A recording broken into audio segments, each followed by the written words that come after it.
Hi, hey, hello. Welcome to this video slash vlog of a library reading vlog slash non-fiction reading vlog, because here's the sitch. You just saw me with all these books, right? I have all the audiobooks out from the library for these books. This is the lone borrowed library book that I currently have. And here's the thing. I am in a reading slump, as I say in all these videos, and have been since November of last year. And the only way I can get myself to read is if I turn on a camera and speak to it. So here are the books on the docket. And they're in order of how soon the audiobook is due back. So the first one that's due, I guess let me flip it this way. That's due the soonest is Why I Love Horror. This is essentially short essays. Yes, essays on horror literature. A love letter to the horror that fans of the macabre and the dark should devour. I am not a horror fan, but I have found myself quite interested in horror recently and just understanding horror and the way people use it to talk about the things happening in the world. So we have this one, due shortly. We have The Perfect Victims and the Politics of Appeal. I am, in fact, actually 51 pages into this one. The writing style of this book is different than what I expected. I think it's narrated by the author, and the way it goes about feels very much, I don't know how to describe it, kind of like a memoir. But I am 51 pages into this. This is also due relatively soon. Then we have Wretch, which is apparently, I picked this up because I got 3 pages in while I was at the bookstore. And this is a nightmarish tech gothic thrill ride about sorrow, memory, and the unabashed complexity of love as a transgressive act. I just thought that was really interesting. So we have the audiobook for that out. We also have 30 Love, which is a queer tennis romance. I'm excited. Here's hoping. It's yummy and delicious. Things heat up on and off the court for 2 tennis rivals in this steamy debut gay sports rom-com. And then I just got the audiobook in today, and that is Cue the Sun, The Invention of Reality TV.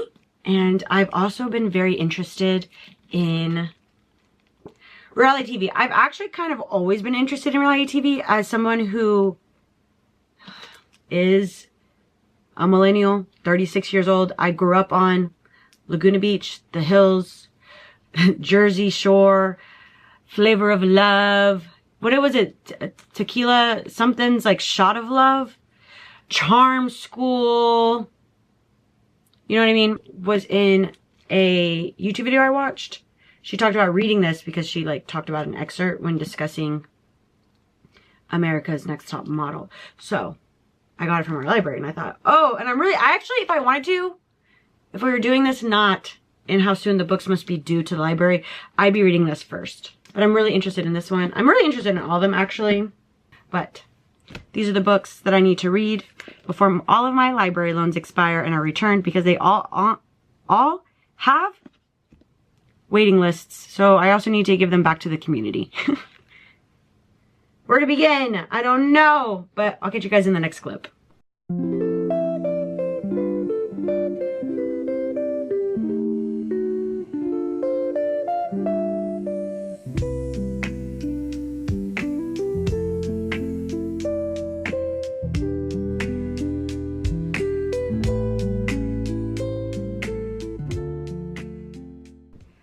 Y'all, okay, I am 138 pages in. I think I'm about halfway. Let me see.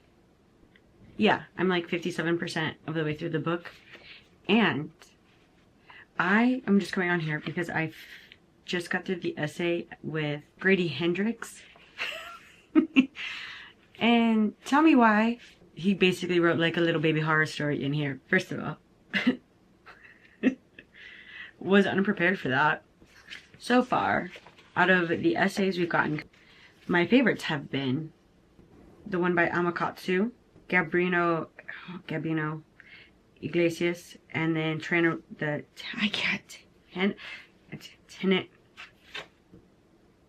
Tananarife Dew. There we go. Those have been my favorite. Yeah, and honestly, I guess also say why the one with dirty hand is like, this is the last paragraph. Maybe that arm was in my dad's freezer. Maybe it wasn't. Maybe you understand what I'm talking about. Or maybe this is something you can't possibly understand. Maybe your family's too different from mine. Maybe you've never seen something that didn't fit. Or you did. Maybe you made it go away. Maybe this is something just between us Grady's.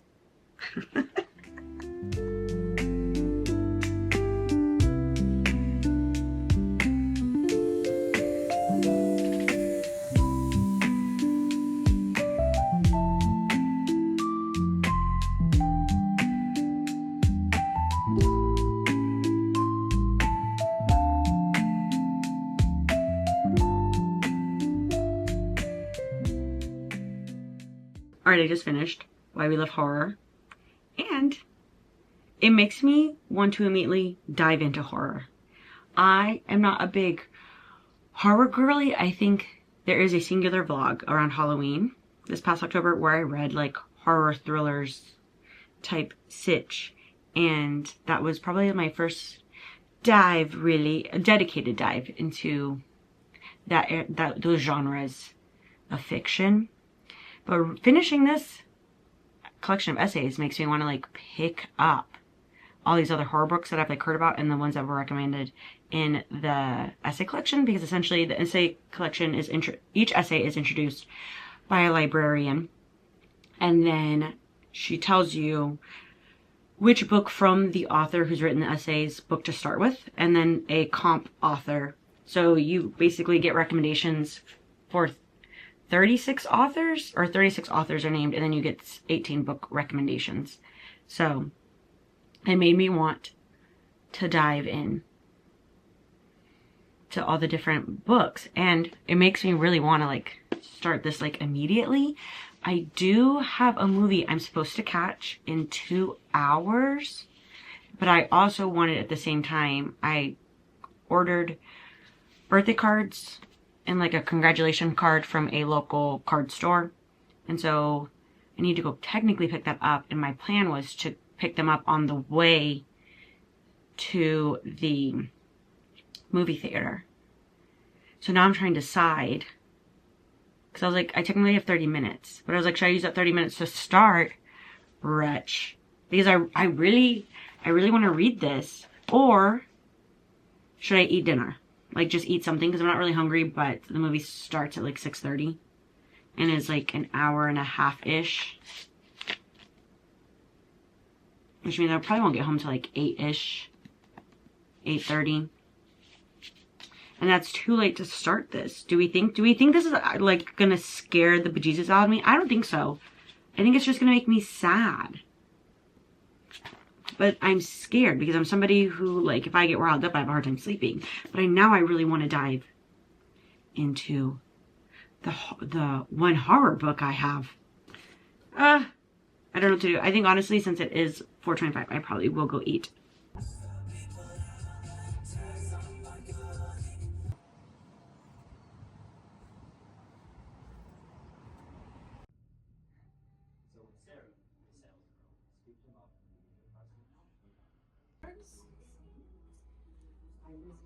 Bookstore, and all I got was this random book. Thank y'all.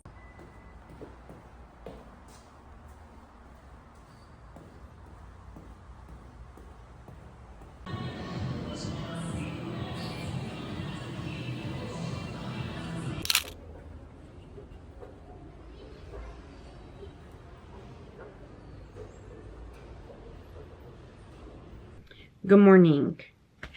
Last night you saw me go pick up my order from Anvil, and then I went to the movies and I went to go see Forbidden Fruit. Came home, watched a review about Forbidden Fruit, and then went to bed. The review was by Modern Girls, and I understand her critiques and her disappointment in the movie. I do. And I'd have to say, I had a good time. I laughed hysterically, and I'd go see that movie again, if I'm being honest. And I understand why it's getting, like, the reviews it's getting. I was unbothered by a lot of that stuff.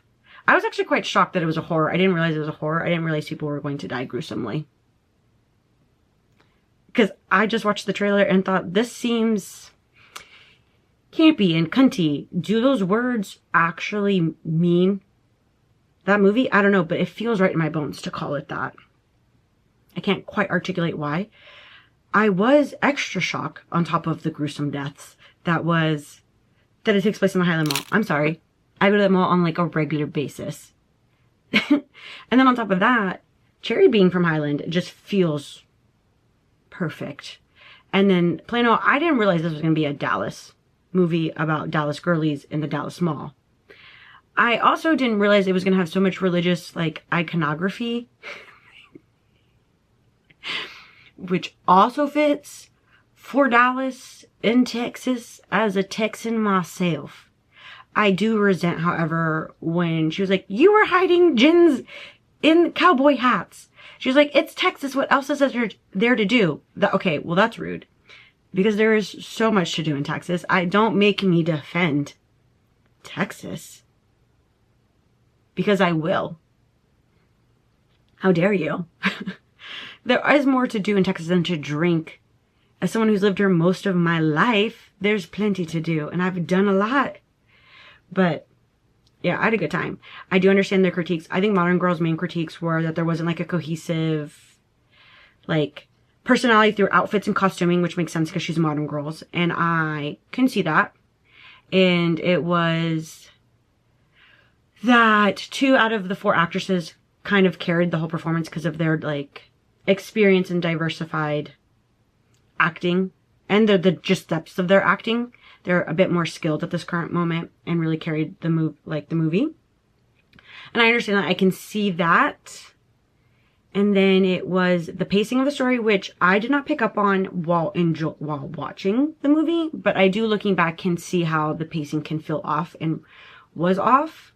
And I think she had some other things to say. And so the one thing I did not agree with her was she was like, the shocker of the plot twist that someone was a lesbian. And I was like, was that a plot twist? Because 2 seconds into the movie, you already know that she's a lesbian. They shoot you a shot of her hand holding her Stanley and 2 of her nails are short.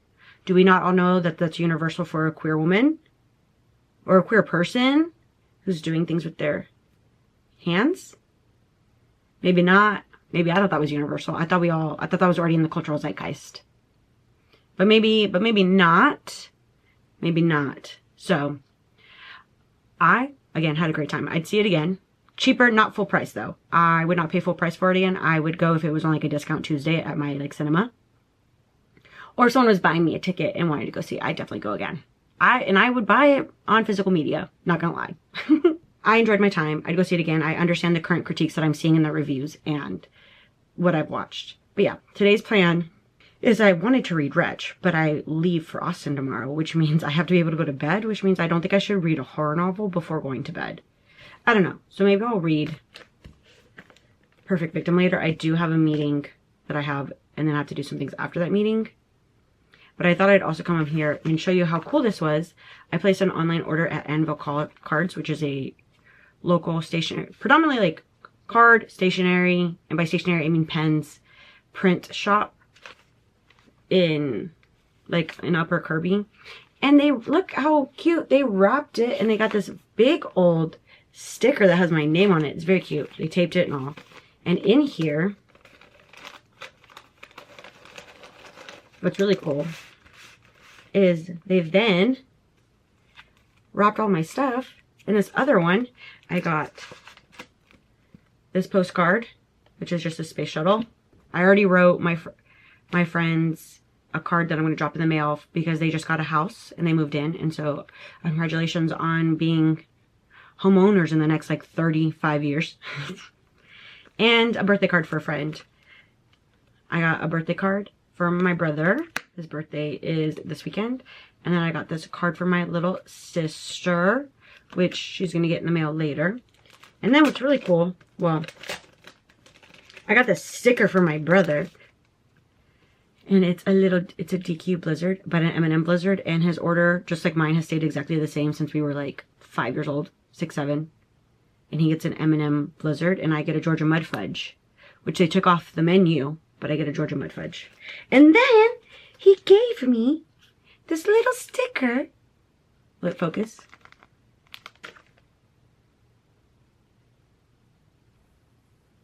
Isn't that cute? And then, because I bought like 3 cards that had the blue tile, he gave me a blue tile yay sticker. And if you don't know, these are iconic in Houston and like historic.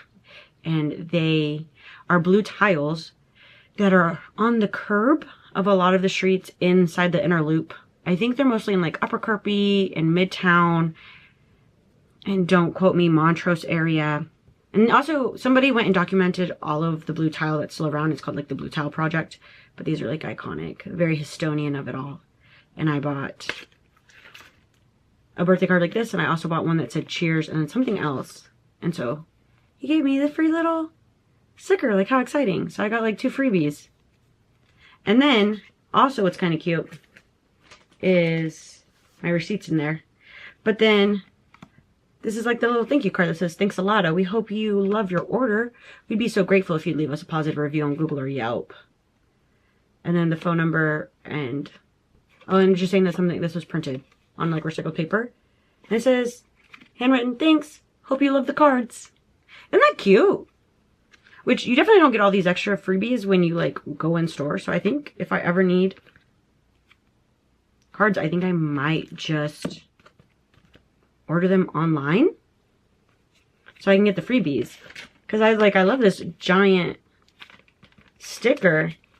And I love this wrapping paper. Like, how fun. This is going in my journal. So, I just wanted to show you guys that. Before it all got too disheveled. I just got done doing some video editing and content stuff. And I just thought I'd update you. Catch you in the next clip. Well, I think the last time you saw me was like 4 or 5 days ago. I'm trying to figure out what to read next. LOL. But I went to Austin. I thought, oh, I would record some. I didn't. I just hung out with the family. That's it. Recorded nothing. Was just there. It's my brother's birthday along with other things. And now we're back in Houston. And my books are truly due in less than a week. So I gotta get to it. I think I'm going, there is no think. I have 5 days left. So I'm gonna do Perfect Victims because it has 5 days left on the book. And because it is through Hoopla, I could just borrow it again. It's not that serious, but I keep putting it off because I know it's gonna be an intense book. And I'm gonna force myself to sit down and read it. Ooh, sorry. Here it is. You know, I've had these headphones since 2020, 2021, and tell me why only in the last 6 months did I realize that I could set it up to automatically connect to not one device, but 2 devices. So for nearly 6 years, I think, I was having to like cut the Bluetooth on either my laptop or my phone in order to connect to the other one. And this entire time, I could have it automatically connect to my phone or my laptop. Kind of sucks that I made my phone my secondary device because it does take longer to connect. But I didn't know you could do that. Did other people know? Was I just out of the loop? Probably.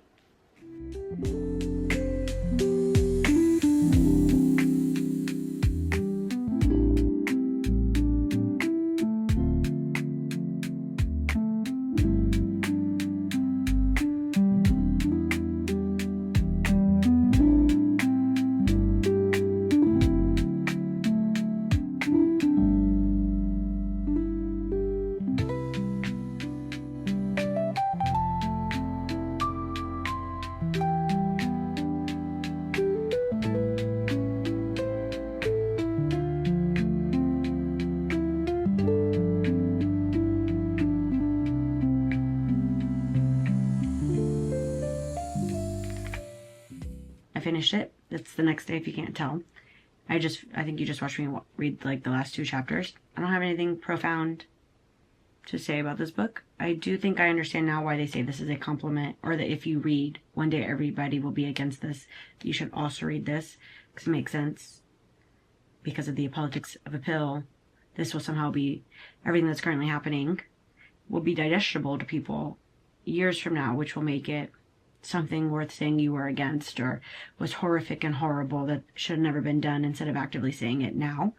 And I think the biggest message I get from this, because I think I had a small understanding of the politics of appeal, like respectability politics, and as someone who just like lives with different identities, the way you have to make your anger palatable, whatnot, and your suffering palatable, like, you know.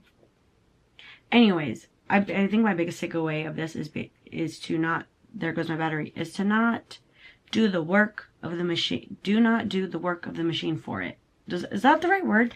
Like, don't obviously be complicit, but like, don't be a bootlegger. Don't participate in the dehumanization of other people. I wish I had something more profound to say other than that, but I feel like that's all it needs. I think I might pick Wretch next.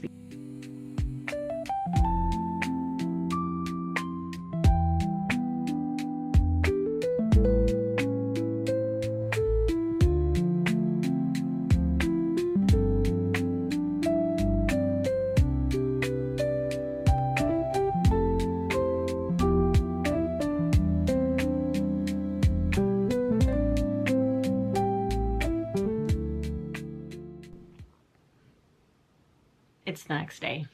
I'm 150 pages in. And I have not a clue of what the fuck is happening in this book. And that's all I have to report.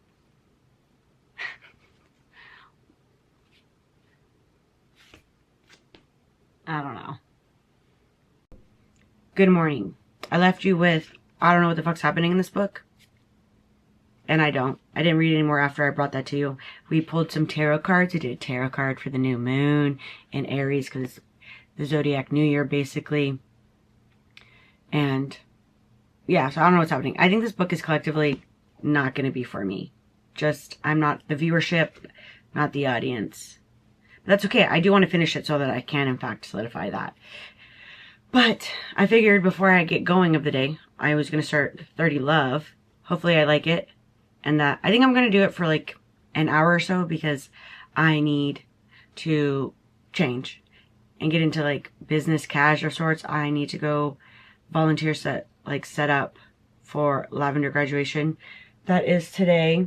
And then I have an improv show to go to after lavender graduation. So once I leave my house, I'm pretty much like out for the day. And maybe I'll bring this with me. I don't know. But yeah, so we're going to sit down and put an hour and some change into this, because it's currently 9:45, and I think that I need to start getting ready possibly by like 11:45, because I would like to leave my house by 12:15.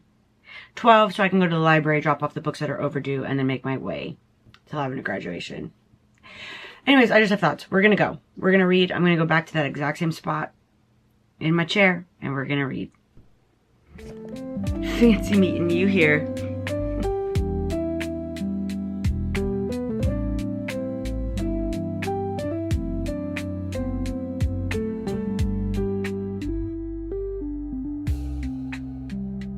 You know, it's a dream of mine to go to the US Open. This opening line, time never runs out in tennis. It's one of the few sports in which the clock ticks up instead of down.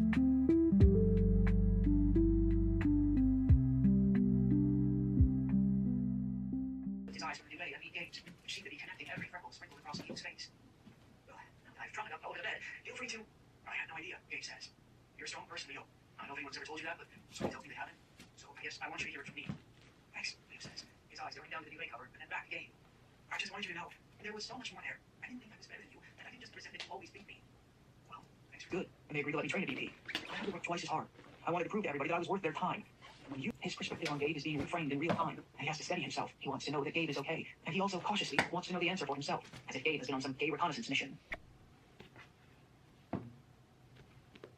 They're gonna play doubles together. Oh my god, I'm so excited. All right, let's go.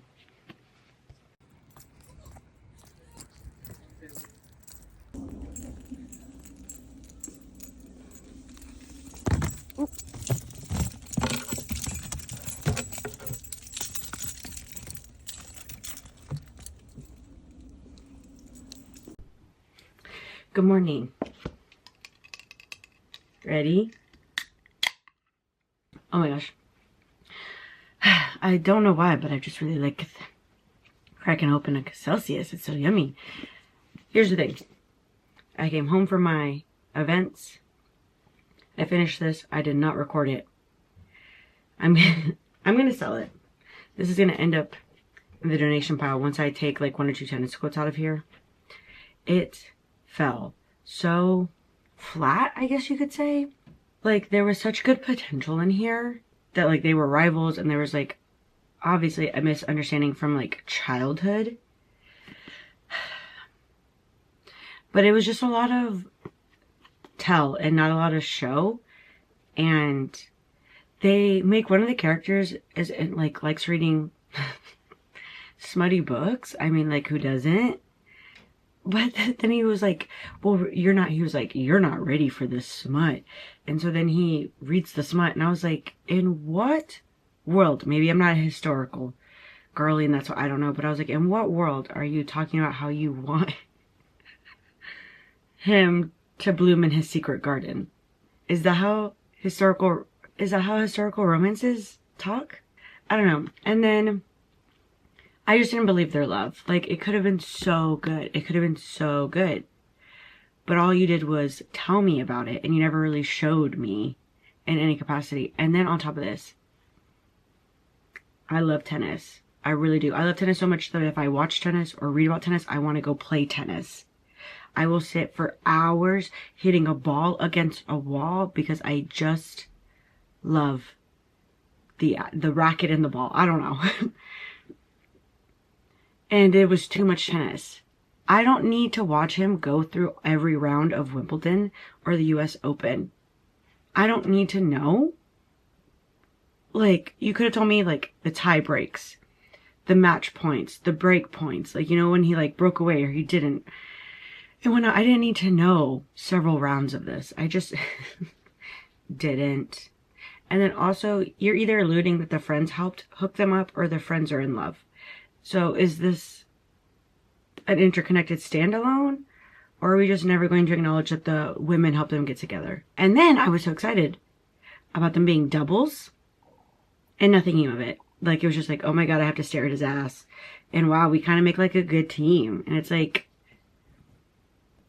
okay, but there was so much you could have done with that. Boo. I'm not keeping this, which is a bummer. I wish I would have gotten approved for the ARC, but I'm not highly rated enough on NetGalley, nor do I have a following for NetGalley to give me anything I really want. This, I'm not going to continue to read it. I made it halfway through. I actually have no desire to pick it up. I think my audiobook is like due in 2 days, and I'm like, ugh, no, I don't want to pick this up. I don't really know what's going on in here. I made it halfway through the book and I still don't know, and I don't know if that's the point. I feel like I'm clearly not the audience for this, because they make like, there's like one line here and one line there about grief that just is like so good. But then I'm like, what is going on? But then the way he talks about how gay men like consume one another, and the way the queer community consumes one another is, I'm not the biggest fan of that. I'm also not, I'm going to assume, like a queer man. So maybe the experience being in the queer community is different for a queer man. Or like, well, a queer person. Because I was like, Eric LaRocca uses he, they pronouns. So I don't know. But I'm done. It's reminding me of that book I read that I was like, this is definitely not for me. The like Emperor's something. Maybe I'll put it here. That I was just like, I don't think this is for me. I think this book is meant to be read and enjoyed by someone who isn't me. And I feel like this is this book, which is a bummer. But I got all the way to page 150, chapter 8, and I'm just like, I don't know. Also, to the fact that he's like, our main character is like, well, I met this guy at a support group, and I just trust him emphatically. Nothing could ever go wrong. I believe him. I want his opinion about this. If he says yes, then why would he lie to me? Sir, you met him at a grief group. He came up to you. I think your survival instincts are off. He may be taking advantage of you. And I'm like, do you not think this other man could be dangerous? Me. How about we not meet Kent anywhere? But you know, I'm not a man, so. But yeah, that's the update. I don't think I can read my nonfiction fast enough. Well, I guess if I really committed to the bit, I could, but I don't know if I really want to commit to the bit with the other book. Yeah, so either this is going to be the end of the vlog, and I leave you here with, I hope you enjoyed, and if you didn't, live your best life, or you're going to see more clips of me reading, and you'll find out in 3, 2, 1...